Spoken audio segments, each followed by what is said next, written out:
Fed cut rates, but that did not give the S&P a very big bump. We're going to talk a little bit about that and take your questions today on Open Interest.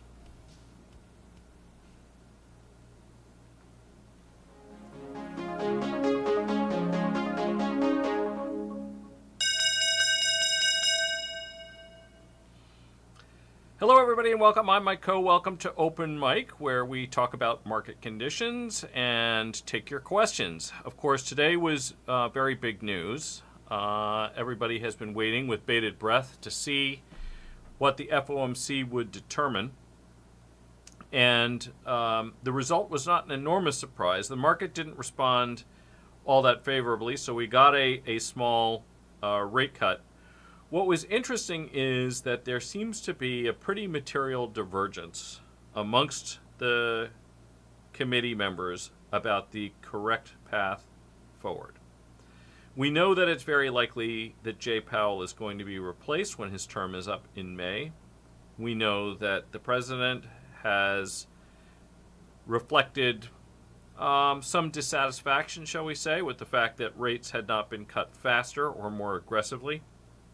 And we know that at least one FOMC committee member's recommendation was for an aggressive series of rate cuts through year end. And as you look at that, you have to assume that that's not particularly bullish for the dollar. And that's potentially a risk as far as inflation is concerned.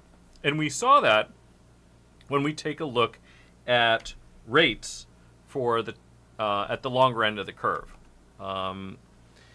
Those rates were generally higher. The 10-year went decidedly. We can actually take a look at it here.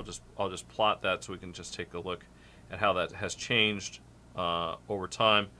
But it's unlikely at this point, I think, given the current prognosis, to go below 4%, which is kind of optically and psychologically maybe a fairly important number. And at the long end, so we'll pull up let's pull up the 30.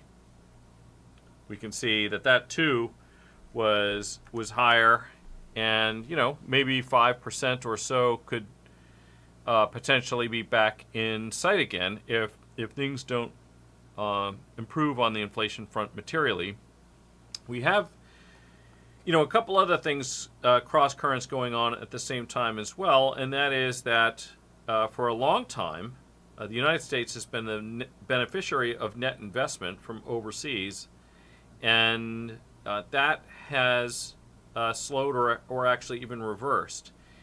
And you take these things in conjunction with one another, and that's again not a positive for the dollar. I think this essentially is confirming what the gold markets and what the miners have been telling us for some time. Now, this does not mean that I'm necessarily suddenly very bearish on equities. My thinking here is that some easing, of course, is supportive of equities. It obviously is intended to be stimulative in its effect. That's important. The other is that if the dollar is weakening, one has to ask, okay, what is the alternative then for investors? The forecast that I just discussed is not particularly bullish for fixed income. So this does not necessarily encourage investors to reallocate from equities to fixed income. We wouldn't necessarily think that that's a great investment at this point. Being in cash is not a great investment now, and it becomes worse if short-term rates fall, because it'll cause additional dollar weakness on a relative basis and lower overnight rates. So, my thinking is that although this is not a great environment for equities generally, kind of the best place in a bad neighborhood or something like that. I mean, I'm trying to think of what the correct expression is, but investing is often about alternatives, and one would need to find a better alternative to equities to be convinced to to start selling. That said, I think one might be able to consider to take advantage potentially of the fact that implied volatility remains low. I had really thought that maybe if we'd gotten softer inflation data, and a concrete affirmation from the Fed that things deserved rate cuts rather than needed them, that equities would actually rally post-September, and that this was going to be the real risk month. I actually am now of the view that maybe we have a little bit of time yet to see. We want to see a little bit more labor data, and we certainly would like to see a little bit more inflation data. One other quick point before I go to some of the questions that we have here is that on the inflation front, we are still early days on the impact of tariffs. I think this is an important thing. So I've said before that I think that tariffs could represent a step function change in costs that could have a momentary impact on the inflation data that might then stabilize thereafter, as opposed to some sort of ongoing secular trend that is impacting things. So that, I think, is something worth keeping an eye on. And of course, the labor market data is interesting too, simply because that kind of speaks to the broader economy, and labor market strength tends to, as you would expect, it tends to impact consumer confidence. And we are an economy that is 70% consumer driven. I was watching something very recently where somebody was talking about this paradox that we have, where we have a lot of folks graduating from college, they can't find jobs. In fact, I read a statistic that said that the unemployment rate for recent college graduates is the same as for recent high school graduates, where it used to be double the unemployment rate for recent high school graduates as opposed to those with a college degree. And essentially, in the midst of all of that, many of us can walk around or drive around our neighborhoods and see help wanted signs everywhere. How do we reconcile this difference? Why is it that the convenience store cannot find people to work there, and there are all these people who also can't find jobs? And I think it speaks to a little bit of an unhealthiness between the labor market's needs and the supply of labor to it. And that probably is partially a function of some of the dislocation that we're seeing as a function of productivity improvements that come from things like AI. And the example I would give before we move on is that if you think about the first jobs that people who get straight out of college, what they are doing, these are functions that in many cases can indeed be met with some of the AI tools that are available. In fact, I was even thinking about this earlier this week when I was just trying to figure out, which companies. I was, asking a question about a certain group of companies, and it was probably quicker to go to Grok, to go to Chat GPT, to go to Gemini, get the responses there, and then validate the answers myself, which is something that you need to do even if you had a research assistant anyway, to see whether it was accurate or not. And, that's maybe a little bit ominous for the recent college graduate, who would normally be filling that role. So, be that as it may, let's move on and start taking some questions. And the first one comes from Jim Howard. Jim, how are you? Thanks for watching. Hi, Mike. If you could give your thoughts of an options play going long CELH. Well, let's just take a look at this one from a technical point of view first. And I realize you already have made your directional determination, but we'll just take a quick peek. We're going to ignore buy and hold. So looks like somewhat of a mixed bag, but the best performing technical indicator over the course of the last year, up 40%, and still long, is the exponential moving average. Take a quick peek here. So that's how this has been interacting over the course of the last year. I'm just going to also take a quick peek. I want to see how the sell side's been responding. It has now. I don't know that I've shown this screen before, but I think it's kind of interesting. So you can obviously see the buys, holds, and sells. On its own, that I guess is somewhat interesting. Gives you a sense of the overall level of bullishness or bearishness, as does this number over here.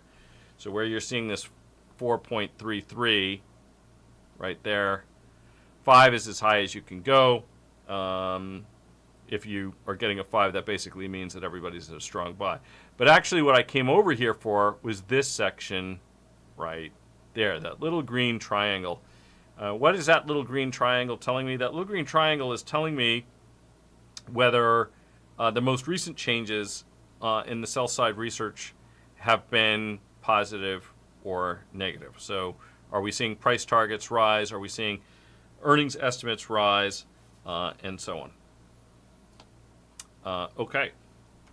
Take a quick peek at some of the fundamentals here for Celsius before we go ahead and start framing up an options trade.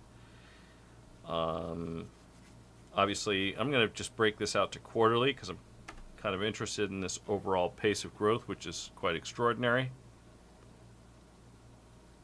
So I think we saw, obviously massive top-line growth, migrating now to probably fairly significant free cash flow. And that progression looks like it's fairly consistent. That's definitely a positive. And this gets us to where we stand in terms of the company's multiples relative to itself, relative to its own history, relative to its peers, and relative to the market. 42 times forward earnings, pretty much spot on most of all. So if you're looking over here, this section, this tells you where you are relative to the company's own history. So when the blue dot is close to the orange diamond, that means essentially that the multiples are little changed, which is interesting because actually the fundamentals have accelerated and accelerated fairly materially here. So far so good. All signals are green as far as that goes. So let's just take a look at one last thing before we move on to the option strategy. And I just accidentally killed that screen. There it is. Let's have a quick peek at the calendar of upcoming events for Celsius and the implied volatility. So the only thing we really have to keep an eye on is, well, there's actually nothing between now and earnings on the calendar at least, which is going to be taking place the first week of November. Jim, I'm curious whether your interest, and the reason you're asking about this now, was prompted at all, you can just leave it in the chat, is in some way related to their participation in this conference, which they were one of the presenters at this conference yesterday. Not that matters considerably, but I'd be curious to know. Okay, so a little bit of a rounding pattern here. Let's take a look at what's happening in vol space. All right, so remember it's the first week of November when we're figuring that earnings are going to take place. So the white line represents the price of options right now, and the orange line represents 30-day realized volatility. And I'm a little bit curious now about what happens if we punch this out just a little bit further. How much extra are we going to be paying in there? 2 months, and let's move it out to 3 months. Oh, that's rather interesting. Okay. So this is, I do wish this was just a wee bit higher. But I will also say, so this is going out 3 months. Let's take a look. How high has volatility, realized volatility been? All right. Okay, so what are we looking at now? just to remind everybody. So the orange line is going to be your realized volatility. It's historical volatility, actually.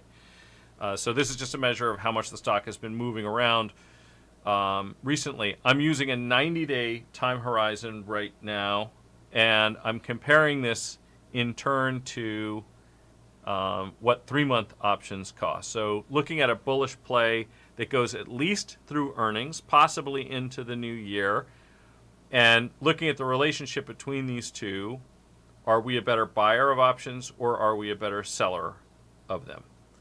And to my eye, at least, I would suggest that this encourages us to be a better seller of options. So that's the volatility risk premium that you're... So here, I'm just going to put the volatility risk premium in here. Shorten this up so we can get a closer look at it.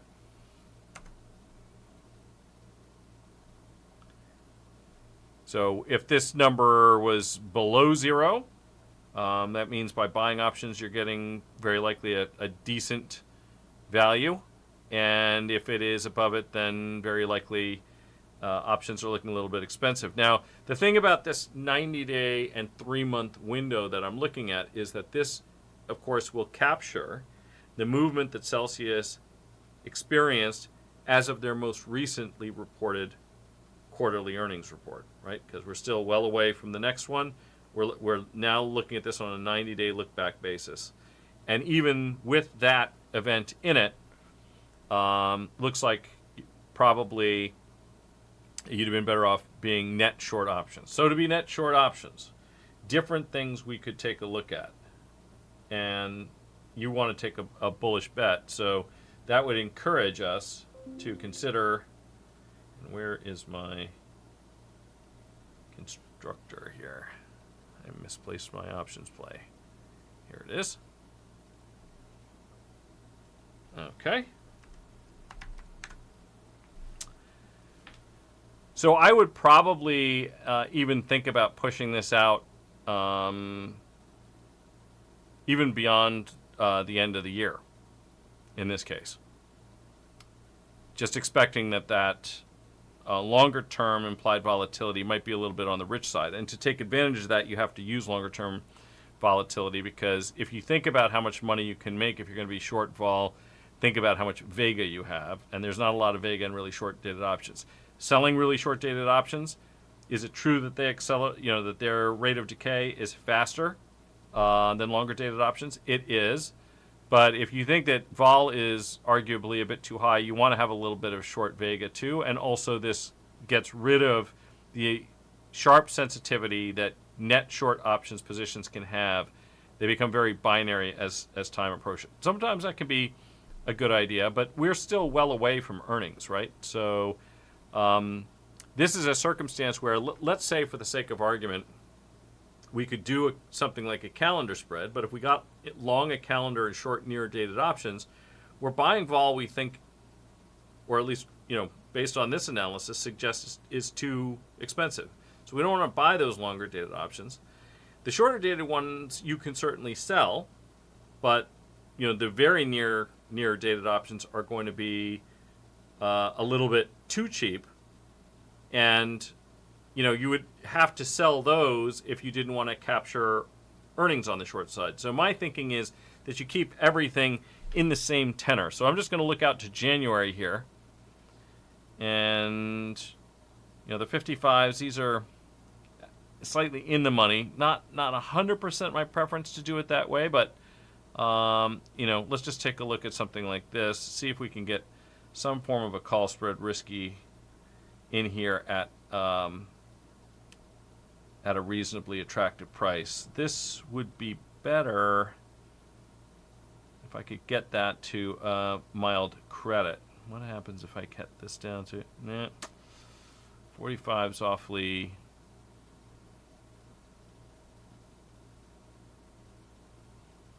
It's not ideal. We have $5.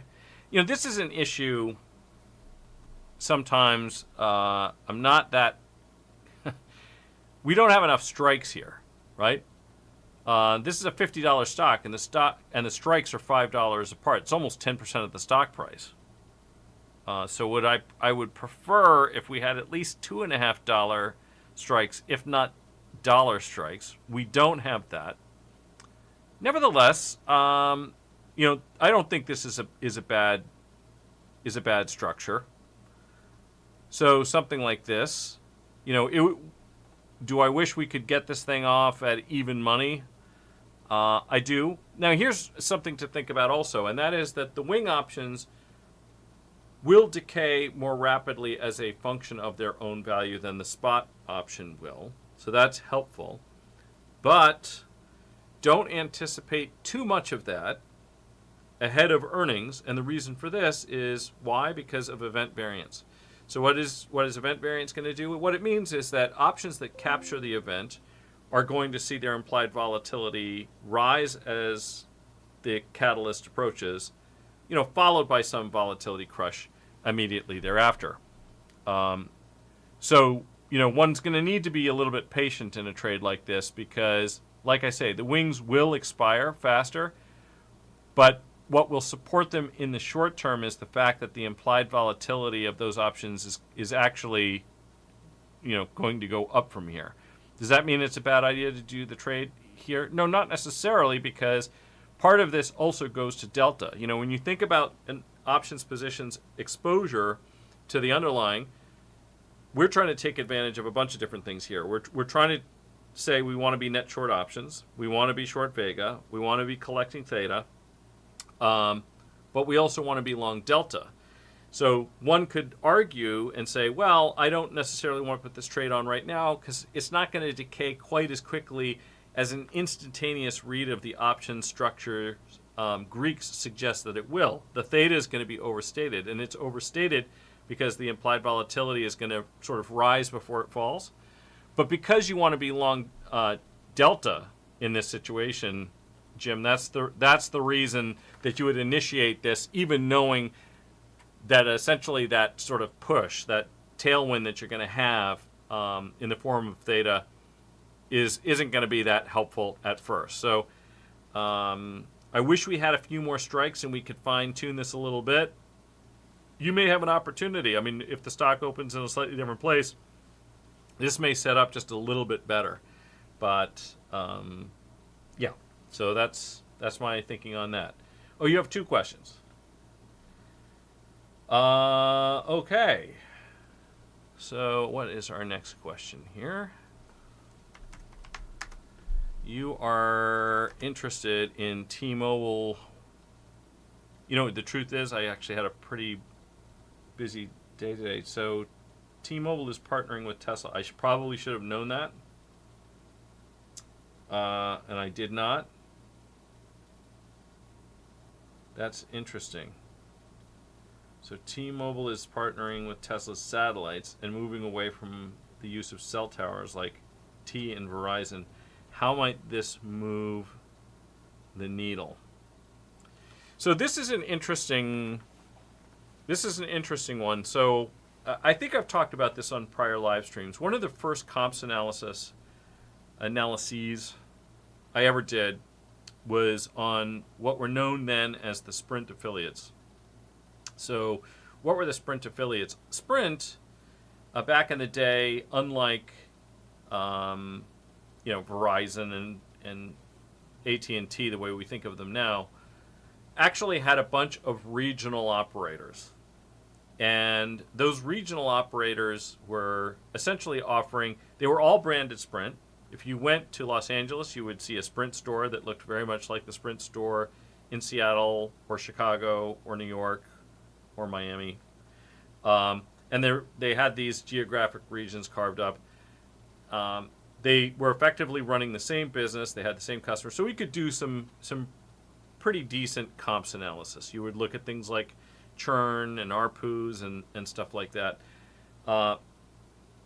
One of the things that was really interesting to us as observers of this, and there was a real distinction in valuations because one of them went into bankruptcy and was trading at maybe half the multiple of other Sprint affiliates. So essentially the same business, different geographic locations. You model it on the actual business they're doing, so you could definitely buy the underpriced one and sell the overpriced one. But what the bigger point I'm making here, and the thing that I observed at the time was, it wasn't a great business.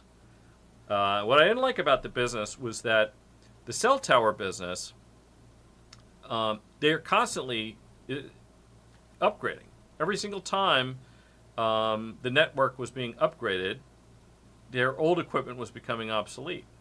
And so there was just this massive cycle of CapEx, never ending cycle of CapEx. Now, I don't know.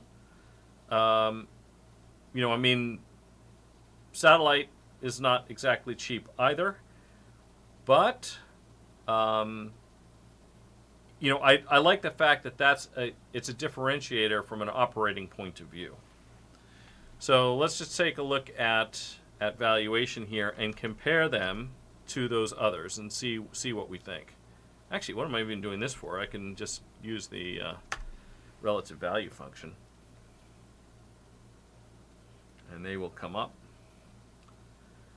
So it looks like to a degree, some of that it might be priced in just a little bit, as we can see here. With double the forward earnings multiple and a 50% premium on an EV/EBITDA basis, it would appear that, again, I'm looking at this with fresh eyes. These are not stocks I've been paying a great deal of attention to recently, but it appears that the market has reached a conclusion not dissimilar to the one that I just discussed, just based on what I think is the challenge for these operators, and basically the boat anchor that the towers themselves can present in terms of that operating business. So really, I guess the next question is, if we can then say, all right, well, they're comps, but they're not, because they're going to take on a different business model. What do we think about the top line? Well, this looks fairly promising. So they're meeting my test on that front. Better than 6% top line growth. What's the street looking for thereafter? Slowing a bit, but still close to 10% forecast year-on-year EPS growth by the end of this year, but close to 20 next year. Where'd my calculator go? And what are we looking at here in terms of free cash flow and free cash flow growth? All of these businesses are quite heavily indebted, as you can see, and this sort of speaks to what I was talking about. Very capital-intensive businesses. So let's just call that 20. I'll call that 380. Better than 5% free cash flow growth with year-on-year free cash flow growth at 8.5%. And less than 20 times earnings. Okay. I'll go along.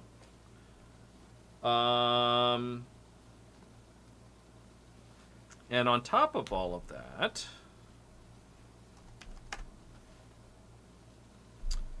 we have a not too shabby little dividend in here as well.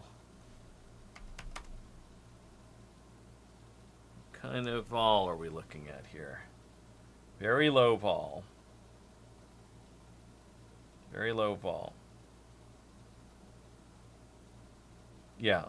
So adding satellite to a growing business. And what is their growth rate? One of the things about the Verizons of the world is that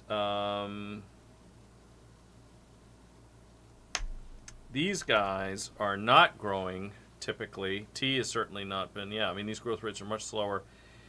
You might ask yourself, well, what's going on here? One of the problems is that some of these companies are weighed down by legacy wireline, which is a bit problematic. Frequently, you're going to see that in older markets where they have to maintain some wireline infrastructure, but the pivot away from any of its use has been really pronounced. So let's take a look at that. See if they're not showing me by location. I wanted to see what it looked like in South America, because that's actually been one of the areas where that's been a bit of a problem. Let's see if I can find it in here. So what I'm really interested in is not the wireless side of their business. There we are. But the wireline business. So business wireline, that's obviously just been year after year of decline. Oops. What did I just do there? I don't know if you guys were seeing it. Let me see if I can get back to whatever it was I was looking at. So I'm going to scroll back down. And then before I start moving around so that it all of a sudden disappears so everybody can see what it is I'm looking at. Where is it? Where is it? Here we are.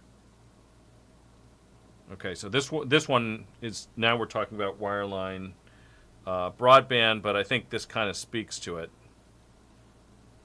This section right here. I mean, just going down and down. Let's go over a little bit further. Yeah, so I actually I'm going to go along with it actually. I think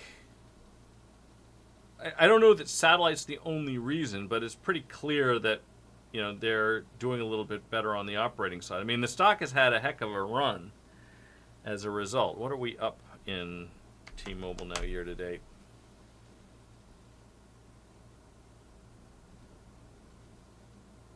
Well, it's not as much as I might have thought actually. So yeah, I'm on board with T-Mobile. Let's see if we can find, you know, it does pay a dividend. It's a relatively low vol stock. I wish those options premiums were a little bit higher. I'd be more inclined to buy right this one. Own the stock, collect the dividend, try to sell a little bit of premium around it. And let's just take one last quick look at the chart here.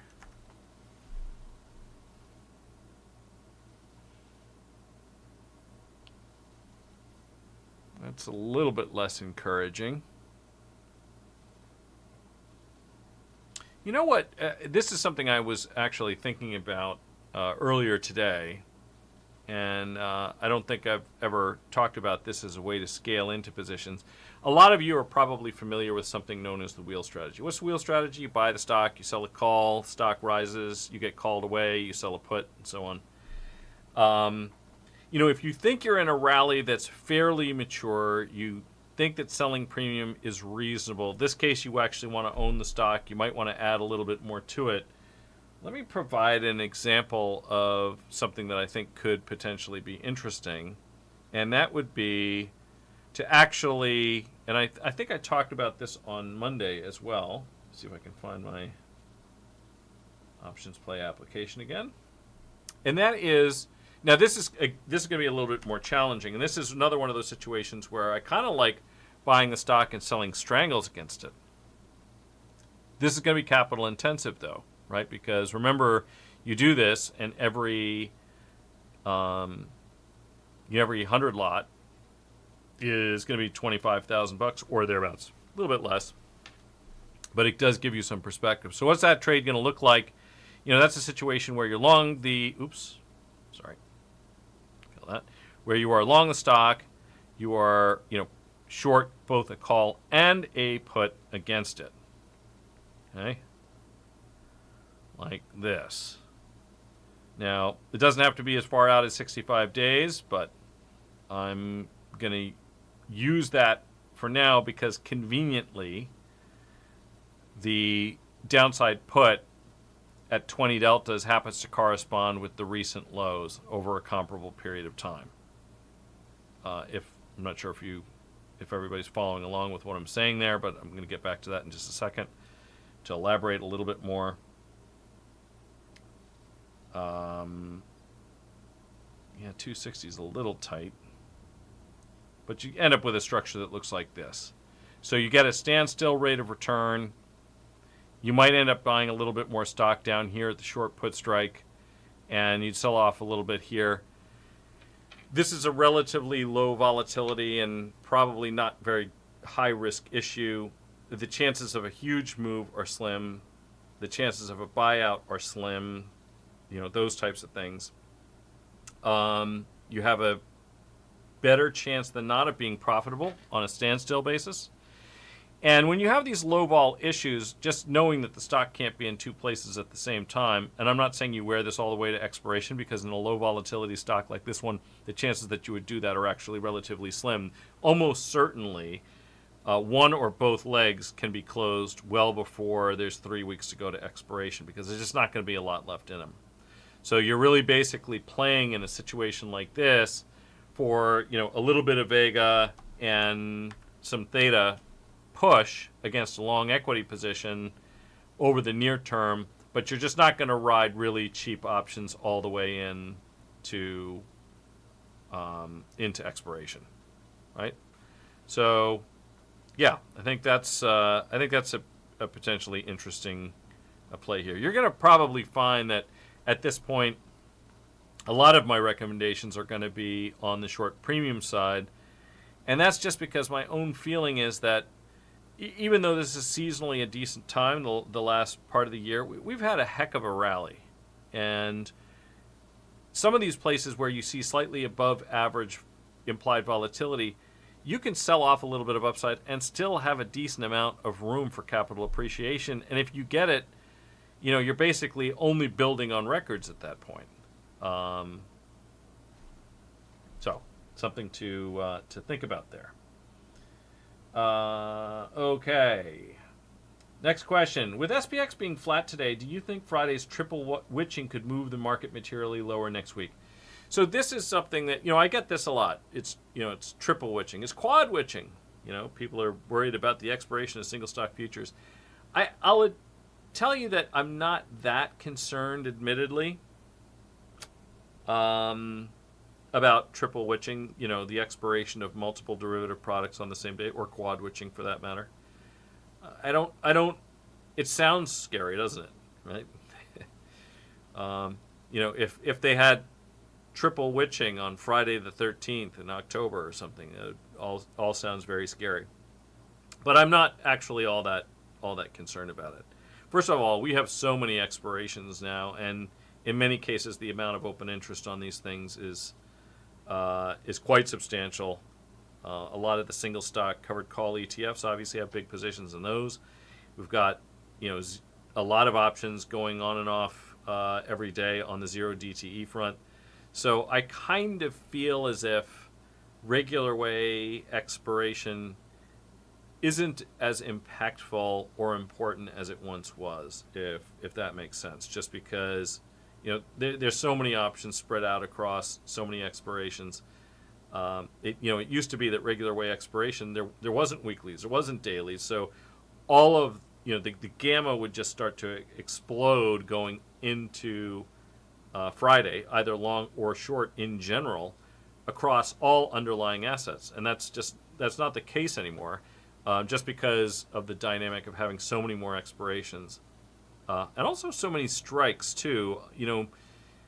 That also can sort of spread the gamma around a little bit, rather than just getting everything onto a single strike. That was the big thing, right? So back in the day, one of the things we were always concerned about was the pin, and that's when a stock price would converge to the strike with significant open interest, and the people who held options positions on that strike had to then determine whether they should exercise or not if they were long the option, or whether they were likely to be assigned or not if they were short.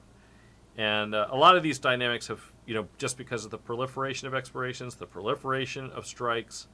In SPX, it doesn't really matter because that's cash settled. So anything that's cash settled, you don't have this as much of an assignment and exercise risk. That doesn't mean that you don't have some gamma exposure. Things can still pin, but it's less likely.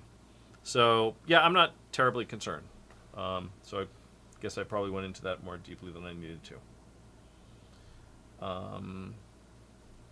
AI displacing starting jobs problem. It will then have to replace upper level jobs later because the upper level jobs are filled by people who learned on the entry level jobs that they no longer get. Yeah, it's a good point, and I wondered that as well. What happens to the natural progression in working professionals? It's a little it's a bit as if if you had an experienced craftsman / finish carpenter, and everybody else everybody who was in that business got their start framing houses, and then they advanced by doing more refined work and so on. You can't go straight from no experience to doing the upper level jobs. So all of the education that takes place in the labor force for people who are in those middle slots, what happens to them if they are displaced by technology? It's an excellent point, and it's a legitimate concern, I would say. Okay. Eileen, hi Mike, just wondering your opinion on Accenture and whether it's a good time to start a position. Well, why don't we work through this one together and see what we think about it. So, this time let's start with the fundamentals first this time. Okay, so taking a look, for those who are not as familiar or just tuning in for the first time, the way I organize my screens, because normally how do people read things? They read them from left to right. When I like to look at financial statements, I like to look at them in the other direction, with the most recent stuff towards the middle and what's coming up on the left. So just letting people know what you're looking at here. I know that most of you know that, but I figured, and you can tell if you're looking at the column headers. So top line growth here, okay. If we take a look at the last fiscal year, last 2 fiscal years actually, this would not normally have excited me. For everybody who's watching, my general rule is this. I'm not really big on shorting stocks, so I'm usually, if I'm looking at picking single names, looking to pick single stocks that I think are compelling relative to the broad market. And if I know that the broad market, as measured by the S&P 500 or by the Russell 1000, is going to grow the top line at least as fast and likely considerably faster than the economy more broadly is going to do, which makes sense. It's a basket of the economy's winners. Then if I'm going to look at an individual stock and say, is this one that I'm interested in buying, I would hope to see that the top line is growing at least as fast as the index to which I would otherwise deploy that capital. And the answer is, in this case, that doesn't necessarily, by the way, that doesn't mean that I'm a growth manager per se. I'm not suggesting that, but I just, to make an investment, you would hope that you're buying something that is at least as compelling as the market is. Now, it can be compelling if it is exceptionally cheap, and we're going to take a look at that next. So the top line growth, in the forecast at least for this full year, is certainly good enough to qualify. 7% top line growth. Usually, when companies are operating in an ideal environment, you would expect their adjusted EPS to grow even slightly faster than that. Some of that could be because they are getting more operating efficiency. Some of that could come because they have good pricing power in the marketplace. And some of it, and this is an important thing to think about if you're looking at the adjusted EPS number, some of that will be, I'm not going to call it artificial, that's not quite fair, but it is a little artificial if the functional definition of artificial is that it's man-made. If a company is doing significant buybacks, and I don't know whether this one is or not, so let's take a look. So they had a $4 billion buyback, and they've got about 850, a little bit more than that, remaining in the buyback. But the point of looking at the buybacks, when you're looking at adjusted EPS growth that is not materially faster than the top line, is I'm wondering whether any improvement in the anything in the adjusted EPS growth rate is really a function of the company buying back their own shares. And the answer is, of course it is. Here, the difference between adjusted annual EPS growth and top line growth is only 90 basis points. And what that tells me, and what we're seeing in other areas here, is that means that they're not getting material margin expansion. But it's still acceptable, right? So we're still growing the top and the bottom line faster than the economy.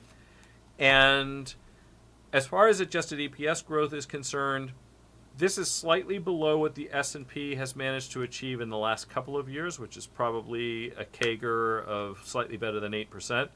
But that's also been extraordinary, and that's largely driven by just a relative handful of the index's top constituents. And of course, I'm talking about the Metas and Nvidias and Microsofts and so on of the world, Amazon. So operating results here, so far so good. So we are actually at the end now. We haven't seen them report yet, but we've got actually that $12.90 a share is not the number we actually care about. I like to look at forward earnings. Forward earnings are actually the $13.83 a share that you're looking there. And the lower left, where it says EPS adjusted, 18.83. And we're only 17.4 times that number. And of course, I also care significantly. I mean, the free cash flow number, that's very nice. Right? If that's true, we'll call it 10,635 on $150 billion enterprise value. 7% free cash flow yield. Growing at 10% per annum. They're probably, by the way, I mean, it's with that kind of free cash flow and the fact that there's not that much left on the current buyback program, it's likely that they're going to announce another one. That's my guess. So, okay, yeah, I kind of like Accenture here. Let me just ask you really, I'm going to see what you got here. Yeah, I think that's fine. And look, this is probably, let's take a look at what the beta of this thing is. Also got a very handsome dividend, and it's well supported by the cash flow, I should say. What was I about to look at? Skip my mind. Somebody on the production side is probably going to be able to they're able to read my mind half the time, so maybe they'll remember what I was thinking about looking at next. Now we've got to find a bottom for this sucker and see whether we're getting close to one. Well, we're not quite there yet, are we? Gotta go back a little further. Yeah, the technical picture's a little grim. This is... Yeah, it looks... Did it violate this? Let's see here. Yeah. Oh, yeah. Yeah, it's lower than those prior lows now. And... and that's lower still if you look at it on an inflation-adjusted basis. Not that that's the way to look at things, but it is the way I sometimes think about it. Next stop. And I'm going to omit the COVID lows. Let's go back 10 years now.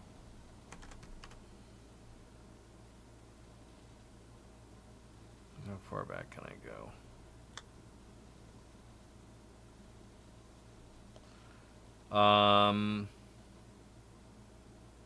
And here's that breakout. Well, yeah, I mean, that's about 20%. Okay. Yeah, I mean, look, I think the valuation is quite reasonable. I like the free cash flow thing. I expect that they're going to initiate another buyback program. Why is it trading so badly, though? That's the next question. Do they have any liability that's sitting around here? What's going on?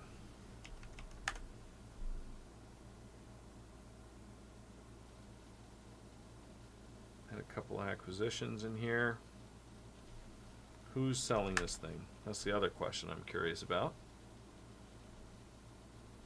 Who's selling and who's buying it?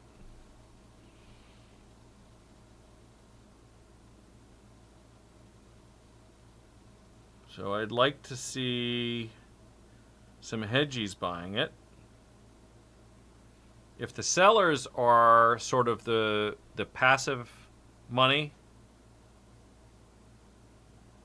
so T. Rowe's active, Fidelity can be, Wellington is active, JP Morgan is likely passive.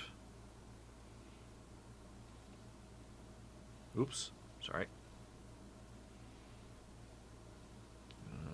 Let's see here.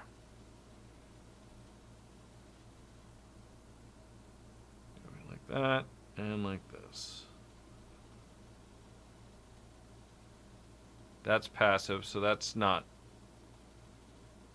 something to get too enthused about. Bailey Gifford, okay. Yeah, I mean, look. Technically, do I think it's the world's most compelling timing? Not necessarily. We did get a little bit of a spike today. Well, you just took a look at that chart yourself, right? So we're in a ticklish spot here. I'm just going to draw that line one more time so everyone can see what I'm talking about, right? This is where we are now, but you know, this was kind of that breakout level and where it bounced twice before. And you know, when I see something like that, it kind of makes me think, you know, we've all been to the restaurant, somebody drops a glass, and you hear it go tink, tink. When it breaks through on that third move lower, I get a little bit concerned. But did have a good pop today, and like I said, fundamentally, it's not a bad value, right? Great free cash flow yield, likely going to add to their buyback program, reasonable multiple, trading at a discount to the broad market, top line and bottom line probably growing as fast, maybe a little bit faster. Are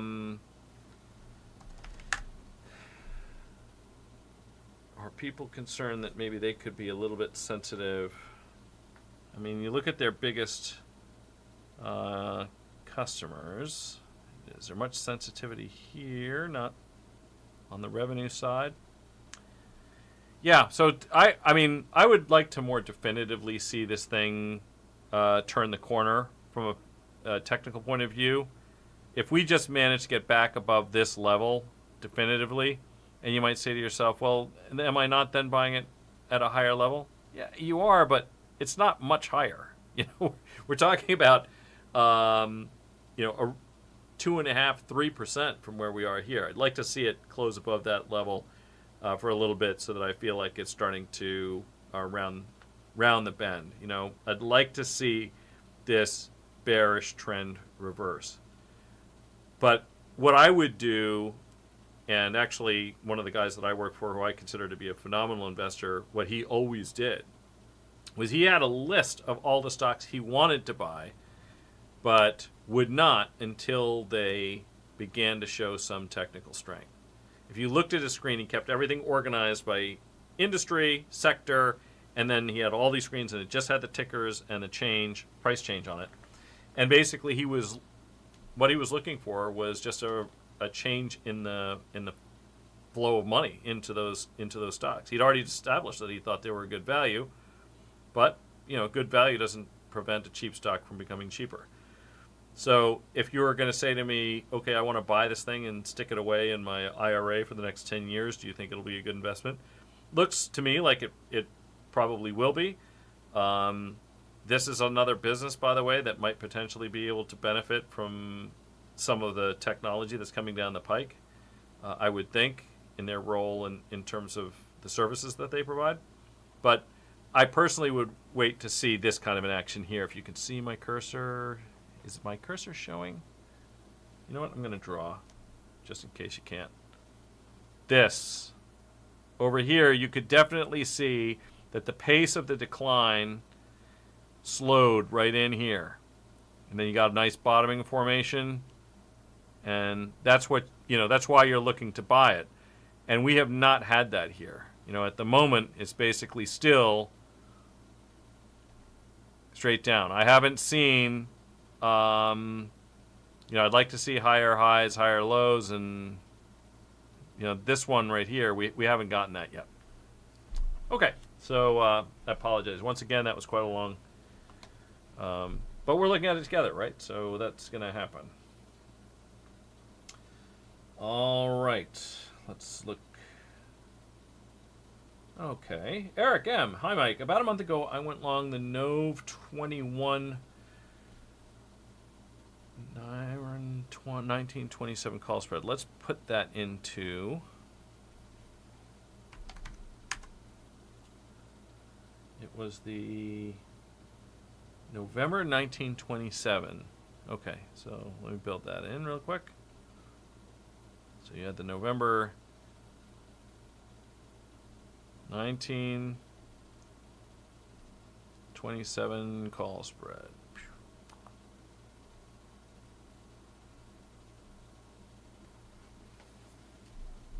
Stock has blown through the upper strike, but mid-market price to sell the call spread is only 640. Oops.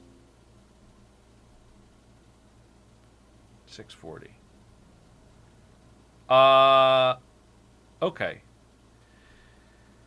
Yeah, the mid-market price I've got is 637. Okay. So just for everybody looking, this is where the stock is now. It's going to be profitable. Max profits everywhere between here and here. So the most this thing can make right now is $1.63. You're risking basically what you have in it at the moment, $6.37.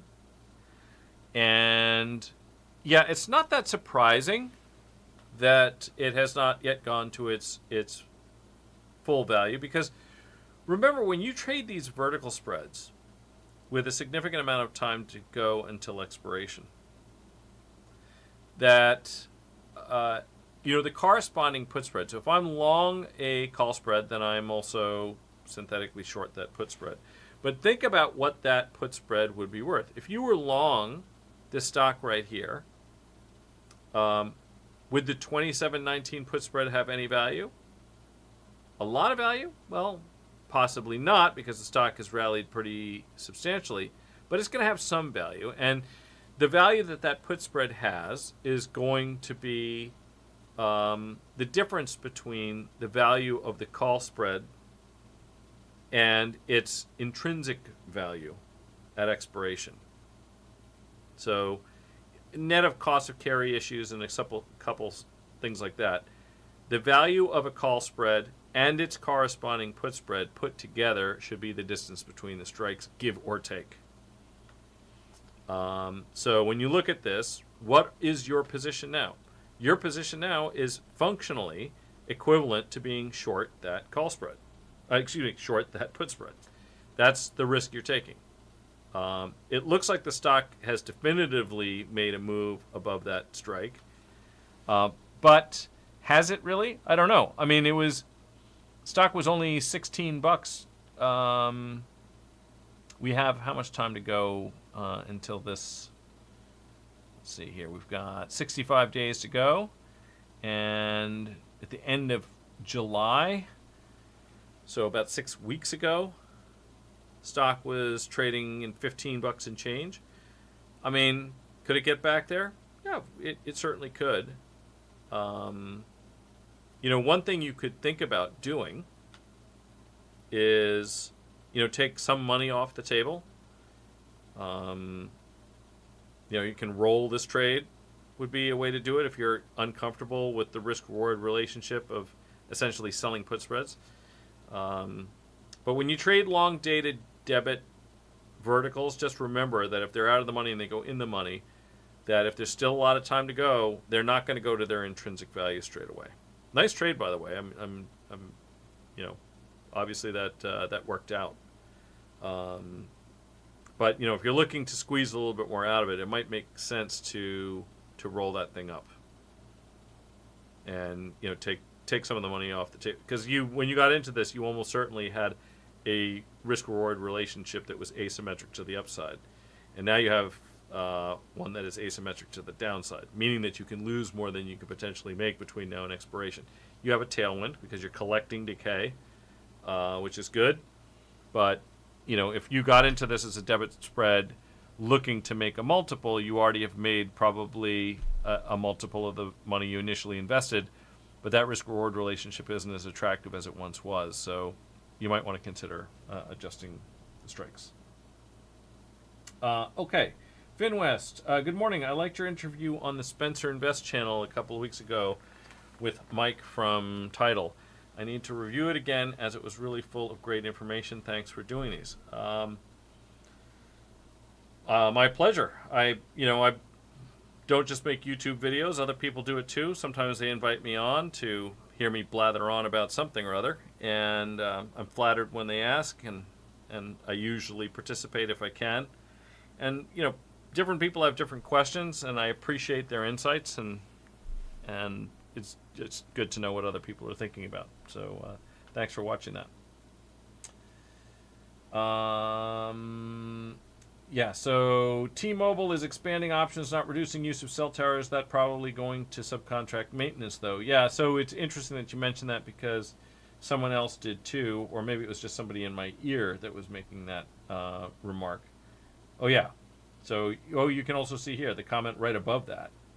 Not moving away from cell, adding satellite. But it's, well, first of all, on the adding satellite front, I don't know if anybody who's watching owns Starlink, uses it.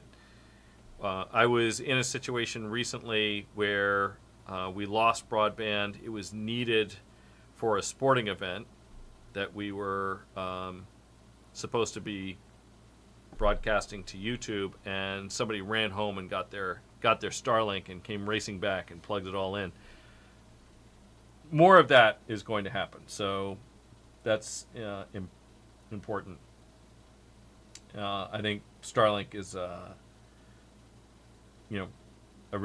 cool thing, so I encourage all of these guys to focus more on the satellite side.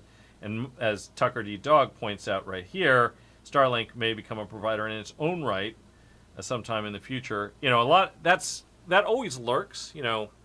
We've heard about Apple going to get into cars. Is Tesla going to make a phone? And I mean, there's a lot of things that could happen. I will say that where Musk's companies are involved, he has kind of a unique position on this because he already delivers broadband. They have launched more rockets than everybody else combined. So if it's going to be satellite based, they've got a huge leg up there. That is a risk, but this is an area where governments are sensitive to monopolies, and it does look like T-Mobile's growing at a faster rate. The stock hasn't been performing quite as exceptionally in recent days and weeks as it had earlier. So I'm not going to say it's priced for perfection. It isn't.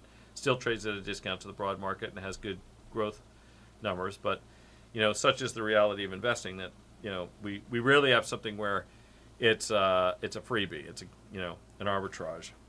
Dorothy McCurdy says, would you please explain the difference between sell-side analysts and buy-side analysts? Sure. I worked on both the buy side and the sell side, but I have only worked as an analyst on the buy side. What does that mean? The buy side are the institutional investors. This would include mutual funds, hedge funds, pensions, endowments, insurance companies, which actually have a lot of sort of sell-side product, but they often will manage assets as well. And some of those internal managers are managing assets the way a buy-side mutual fund manager or endowment manager might. My good friend and colleague, Mark Guthner, co-author of The Options Edge, professor at Rutgers, this is what he did. He worked at Prudential, but he was managing pension assets. One of my good friends who works now for the state of Texas, managing some assets in the employee retirement system. he previously did similar work, buy-side work, but at a corporation managing their pension plan. So the buy side are those folks that are typically buying investment products, buying securities, and investing on behalf of a family or investors or themselves in the case of a prop shop, something like that. The sell side are the banks and the dealers. So that's market makers. Market makers are going to be your Jane Street, Citadel, Susquehanna, Bluefin, where I also worked. And it's going to be the upstairs dealers and banks, JP Morgan, Goldman Sachs, Cantor Fitzgerald, for example, is a sell-side firm where I also worked. So that's really the distinction. The sell side is going to be the businesses that take companies public, do primary market transactions like IPOs and things like that. Again, that's an investment banking primary market function. And they handle most of the secondary market transactions on behalf of their clients and customers. So that's sales and trading in securities, transactions that take place on exchanges. All the members on the exchanges who are transacting, everybody in that step of the process, that's sell-side work. You know, the people that are taking your orders to buy and sell securities, or the Robinhood is, Robinhood is just a self-directed brokerage platform, but it's not quite, when we think of a sell-side firm, that's not what people are usually thinking of, and they may not necessarily have a big team of analysts, but that's what we're talking about. So buy-side firms that manage assets employ their own investment teams, and banks do too, right? But sell-side analysts are the ones that you're probably most familiar with when you hear so-and-so raise their rating. Because buy-side analysts don't sell that work to others. They do it on their own behalf. So you are not going to find out if 0.72 Steve Cohen's hedge fund, if their analyst gets more bullish or bearish on something, they're not a sell-side firm. They're not going to tell you. They are going to tell their portfolio managers, and they're going to decide if, when, and how they're going to respond to their own analysis. So I hope that clarifies things a little bit.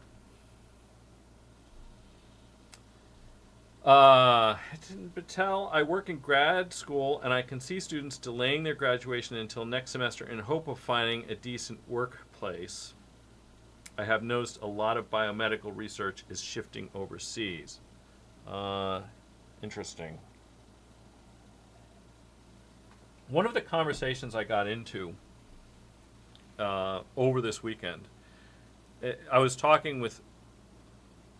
Okay, I'm being told that I'm taking too long, so I'm going to blitz through these as fast as I possibly can. So the first thing is research shifting overseas. A lot of work on software development work has been outsourced overseas, but as AI improves and helps people code, I suspect that some of that shift is going to slow. That may happen here as well. Okay, so next. Target call calendar spread for the November earnings, thinking long NOV 100s, short the OCT 100s, and a roll is needed. Very quickly, we're just going to we are just going to take a quick peek because I'm, again, just being told to move it, basically. Let's take a look at the term structure of volatility and see how that looks. So you want to be long NOV short OCT. This is where we are right now. Is this October 30?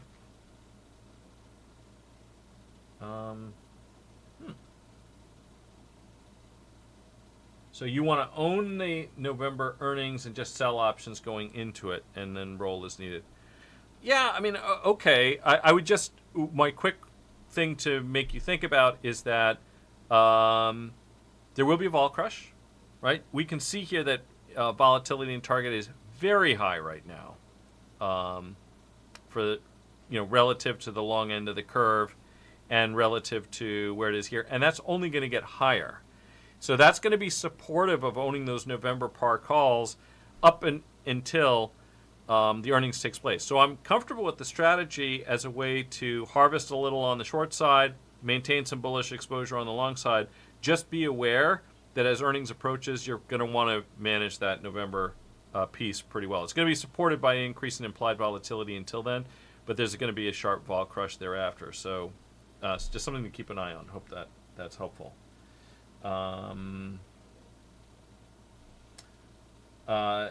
Feel like ACN, Accenture, which we were just looking at, might be suffering from a story of AI replacing some consulting services. Maybe. I'm not, I guess maybe I feel like consulting services are at the upper end, and they should benefit from the productivity enhancement of being able to access it for the lower end work, but that high-end consulting work is still going to be valued highly. I don't know if that's true. That's my own personal instinct. It's the other reason, though, that I would like to see that stock start to bottom out and see whether other people come to that conclusion. Because if people believe as you do, that could help explain the price action.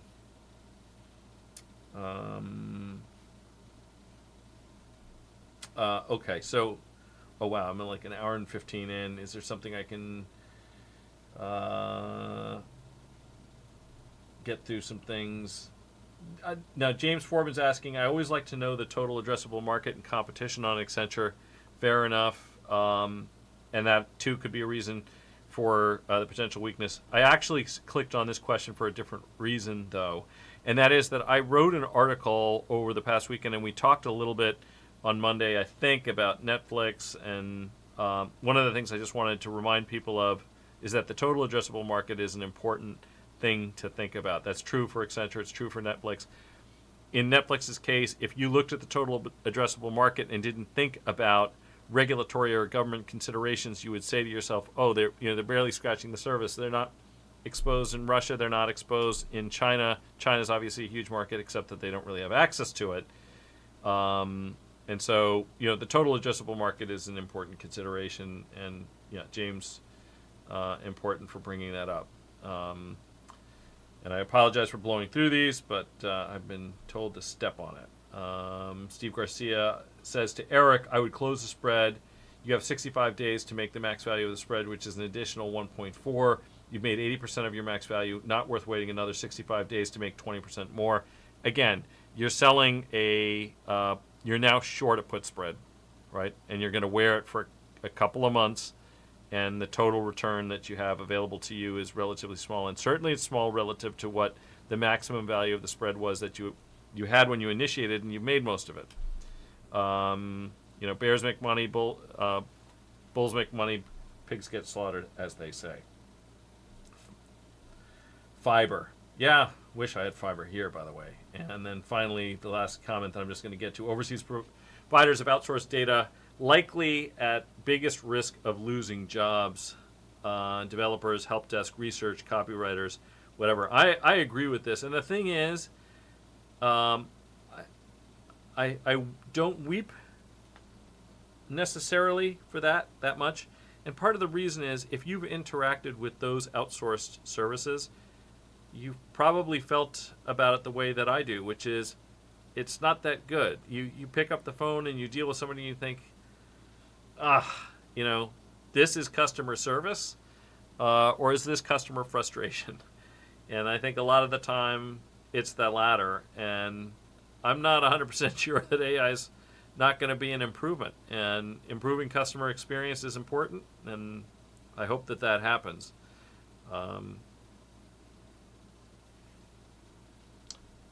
Gary Rogers says, "What?" And I don't see the question. I don't know where it is, but I'm being told I'm missing the question. Okay, so here, Gary Rogers. What do you think about buying puts in Spire QQQ?